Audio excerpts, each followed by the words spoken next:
Guys, what's the difference between retiring and stopping? What is the actual difference there? If somebody comes out and says, I'm retired, let me use another example. You know what? Let me use this example and you'll be able to relate to this, whether it was yourself or you met somebody. But if you meet somebody that says, I quit smoking for 5 years, and they're telling you this story while they're smoking a cigarette, and they go, but I quit 4 or 5 years. Are they right? Did they quit or did they stop? It sounds as though they stopped for 5 years. Quitting would sound as though, to me at least, that you would never do it again. And I could be wrong. I'm open to being wrong here, but that's what it would seem like to me. So when a fighter retires, which is signifying I don't do this anymore, I guess, is that what we're to interpret from that?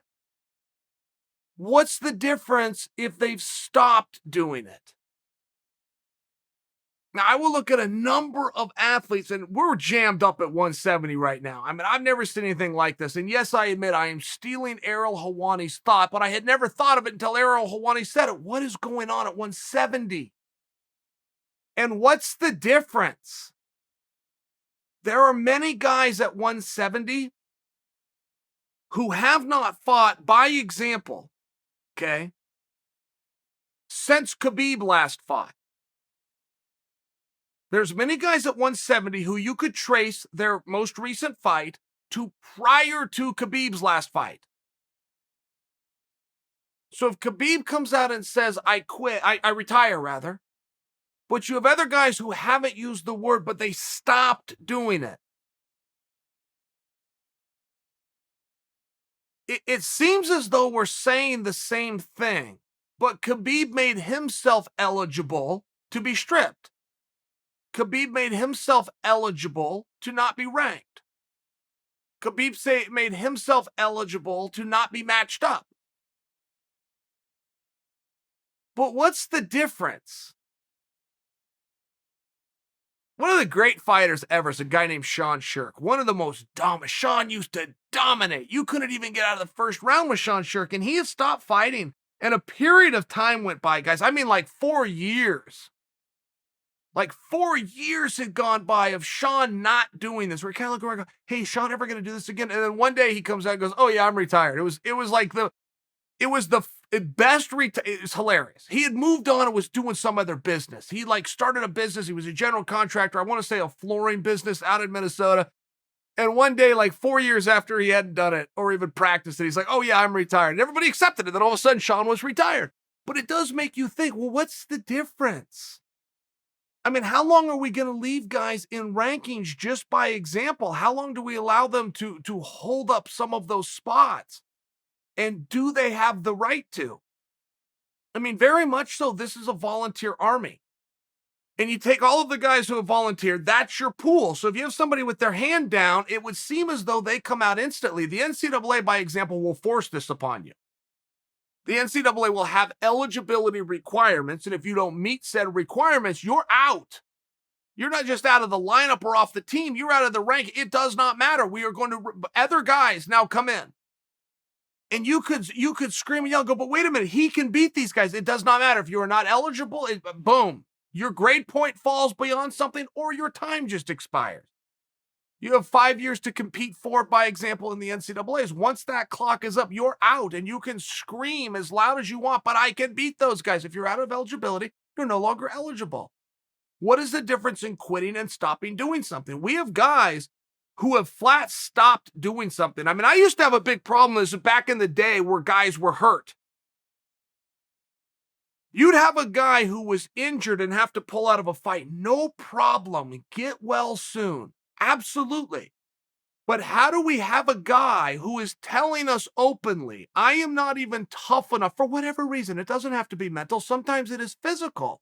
Sometimes these two go together. If a guy comes out openly and tells us, I am not tough enough to even go out and try. And I have a very good reason. My knee is dislocated. How do we keep him in the rankings? Because this is all about not just the unified rules within a certain weight class. The most important thing is the time. It's not I can beat you, you can beat me, we're going to go contest this, let's find out. It has to be very specifically when.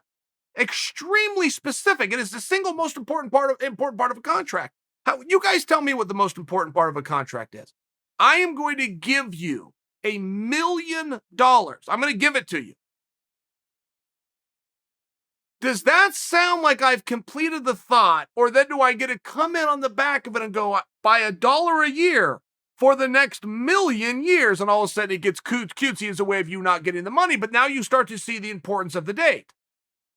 You start to see where the single most important part of the contract is the date. So how do we have a distinction between retiring, which is a word, and stopping, which is an action? And at what point do we, the viewer, need to recognize this?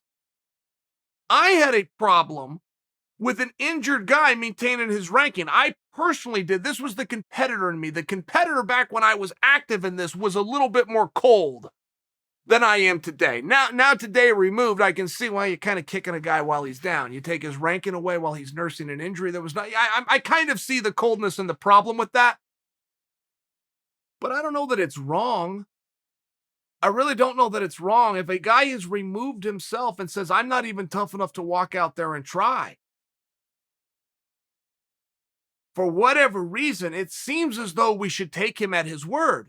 And it seems as though we need to remove him. How do you tell me a guy laying with a cast on his leg is the second baddest guy in the world? I mean, I have a feeling if we get all the guys in the world together, dude with the cast isn't coming in number 2.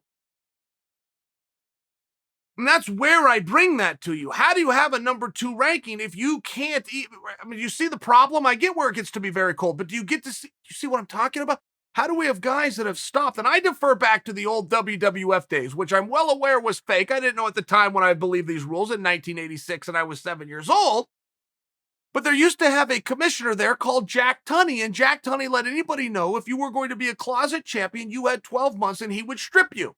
And this was very real at the time. They would report this on the news sites at the time. Okay, I wasn't the only one that didn't know it was fake. It was a different time. But what I'm sharing with you is they still had parameters that they were going to follow. If you went 12 months due to injury, illness, or unwillingness, it did not matter. You were declared a closet champion and they would strip you. The title would become vacant.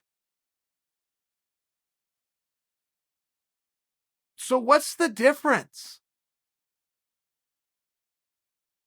What's the difference in a guy? And I'm asking us, a guy retires or a guy stops. He stops doing it.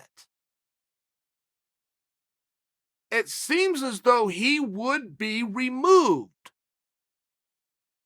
And I'm going all the way down to talking about somebody who had to suffer an injury. What about the guy that did it? I mean, you see where that becomes relevant. If we start looking at reasons for or excuses thereof, how do we know? How do we prove it? I'm right. It's one of those things where it has to be cold. It has to be very black and white. Illness or injury does not matter. NCAA, just to use an example, will not look if whether you were injured or not. You have 5 years to compete for. You must have a GPA of. You must get out of the clearinghouse with a score of. They will not ask why. And guess what? Nobody complains because there has to be a rule. There has to be a number somewhere. There has to be a hard and set somewhere. There just does. And I'm looking at this sport, unlike any other sport, it's in any given Sunday. They get no credit for that, and they shouldn't. That's what was agreed to. In this sport, for some reason, not only is it not any given Saturday, it's very specific Saturdays. And by the way, I'm going to miss a whole calendar year of them, which Jack Tunney, the commissioner of a fake sport, wouldn't even allow. Jack Tunney, who was overseeing professional, even he wouldn't allow you to sit on your ass for a year and do nothing. What's the difference in retiring and stopping doing it? It seems like the same result to me. It seems like the exact same result, but it doesn't have the same consequence. I want to know why.